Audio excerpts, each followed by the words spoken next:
kuhlakana vitoni vaile ya eto yutu tipanguva yakaoma vazhinji tikugara takatsomwa hatikwanisosera tisina kupema Mwari upenyu wakurema. Oh Jaja, blessing every ghetto youth. Oh Jaja, blessing every ghetto youth. Oh Jaja, blessing every ghetto youth. Oh Jaja, blessing every ghetto youth.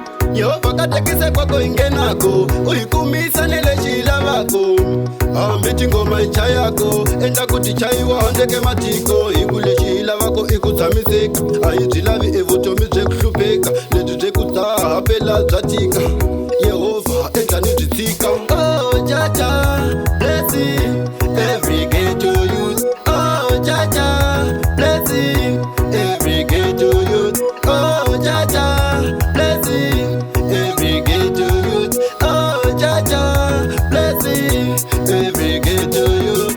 Tungamira kwese kwatinopinda kunyangwe mumasango atinopinda tungamira utipe simba rekuimba hatikwanise kudzinga upenyu hwekushupika kosi tinoda kugara zvakarongeka tisave vanhu vakashoreka tisiye zvese nekukwereta. Oh Jaja, blessing every ghetto youth. Oh Jaja, blessing every ghetto youth. Oh Jaja, blessing every ghetto youth. Oh Jaja, blessing every ghetto youth.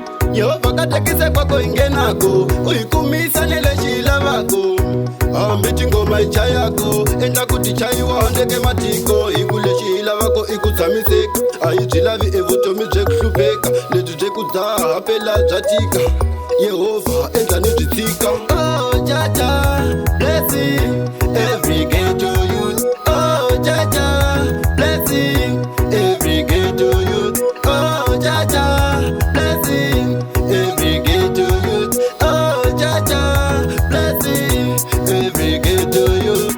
Tungamira kwese kwatinopinda kunyangwe mumasango atinopinda tungamira utipe simba rekuimba hatikwanise kudzinga upenyu hwekushupika kosi tinoda kugara zvakarongeka tisave vanhu vakashoreka tisiye zvese nekukwereta. Oh Jaja, blessing every ghetto youth. Oh Jaja, blessing every ghetto youth. Oh Jaja, blessing every ghetto youth. Oh Jaja, blessing every ghetto youth.